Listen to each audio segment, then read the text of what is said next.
Assalamualaikum warahmatullahi wabarakatuh. Perkenalkan, kami dari kelompok 4 dengan anggota saya sendiri Fatma Andini dan rekan saya Adang Taruna, Muhammad Aulia Abdi, dan Nur Yunika Puspitaloka.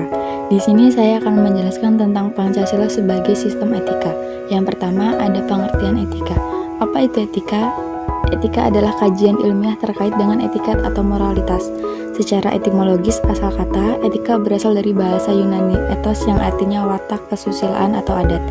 Istilah etiket identik dengan moral yang berasal dari bahasa Latin, mos yang jamaknya mores, yang juga berarti adat atau cara hidup. Moral atau moralitas digunakan untuk perbuatan yang sedang dinilai, sedangkan etika digunakan untuk mengkaji sistem nilai yang ada. Kemudian ada aliran-aliran etika. Etika deontologi. Etika deontologi memandang bahwa tindakan dinilai baik atau buruk berdasarkan apakah tindakan itu sesuai atau tidak dengan kewajiban. Etika deontologi tidak mempersoalkan akibat dari tindakan tersebut, baik atau buruk. Kebaikan adalah ketika seseorang melaksanakan apa yang sudah menjadi kewajibannya. Tokoh yang mengemukakan teori ini adalah Immanuel Kant, 1934 sampai 1804. Etika deontologi menekankan bahwa kebijakan atau tindakan harus didasari oleh motivasi dan kemauan baik dari dalam diri, tanpa mengharapkan pamrih apapun dari tindakan yang dilakukan. Uswan Jono 2008. Ukuran kebaikan dalam etika deontologi adalah kewajiban, kemauan baik, kerja keras, dan otonomi bebas. Sekian penjelasan dari saya, selanjutnya akan dilanjutkan oleh rekan saya. Etika teleologi. Pandangan etika teleologi berkebalikan dengan etika deontologi, yaitu bahwa baik buruk suatu tindakan dilihat berdasarkan tujuan atau akibat dari perbuatan itu. Etika teleologi bersifat situasional, yaitu memilih mana yang membawa akibat baik meskipun harus melanggar kewajiban nilai normal yang lain. Persoalan yang kemudian muncul adalah akibat yang baik itu. Baik menurut siapa? Apakah baik menurut pelaku atau menurut orang lain? Atas pertanyaan ini, etika teleologi dapat digolongkan menjadi dua. Yang pertama, egoisme. Egoisme etis, memandang bahwa tindakan yang baik adalah tindakan yang berakibat baik untuk pelakunya. Yang kedua, utilitarianisme, menilai bahwa baik buruknya suatu perbuatan tergantung bagaimana akibatnya terhadap banyak orang. Etika keutamaan. Etika ini tidak mempersoalkan akibat suatu tindakan, tidak juga mendasarkan pada penilaian moral, pada kewajiban terhadap hukum moral universal,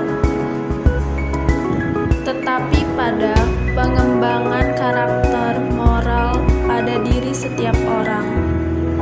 Orang tidak hanya melakukan tindakan yang baik, melainkan menjadi orang yang baik. Karakter moral ini dibangun dengan cara meneladani perbuatan baik yang dilakukan oleh para tokoh besar. Etika Pancasila. Etika Pancasila adalah etika yang mendasarkan penilaian baik dan buruk pada nilai-nilai Pancasila, yaitu nilai ketuhanan, kemanusiaan, persatuan, kerakyatan, dan keadilan. Suatu perbuatan dikatakan baik bukan hanya apabila tidak bertentangan dengan nilai-nilai dalam Pancasila, namun juga sesuai dan mempertinggi nilai-nilai Pancasila tersebut. Menilik nilai-nilai yang terkandung dalam Pancasila, maka Pancasila dapat menjadi sistem etika yang sangat kuat. Nilai-nilai yang ada tidak hanya bersifat mendasar, namun juga realistis dan aplikatif. Nilai-nilai Pancasila merupakan nilai-nilai ideal yang sudah ada dalam cita-cita bangsa Indonesia yang harus diwujudkan dalam realitas kehidupan.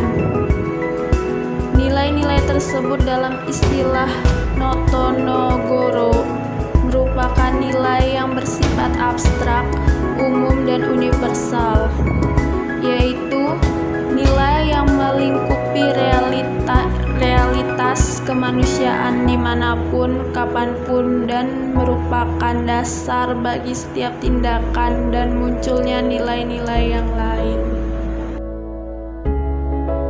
Contoh etika Pancasila. 1. Menerapkan sikap jujur, saling peduli, saling memahami, saling menghargai, saling mencintai, dan tolong-menolong di antara sesama manusia dan anak bangsa. 2. Mewujudkan pemerintahan yang bersih, efisien, dan efektif. 3. Menghindari penggunaan hukum secara salah sebagai alat kekuasaan. 4. Menegakkan hukum secara adil, perlakuan yang sama, tidak diskriminatif terhadap setiap warga negara. 5. Menjunjung tinggi nilai-nilai ilmu pengetahuan dan teknologi agar mampu berpikir rasional, kritis, logis, dan objektif. Pancasila sebagai solusi persoalan bangsa dan negara. Moralitas memegang kunci sangat penting dalam mengatasi krisis.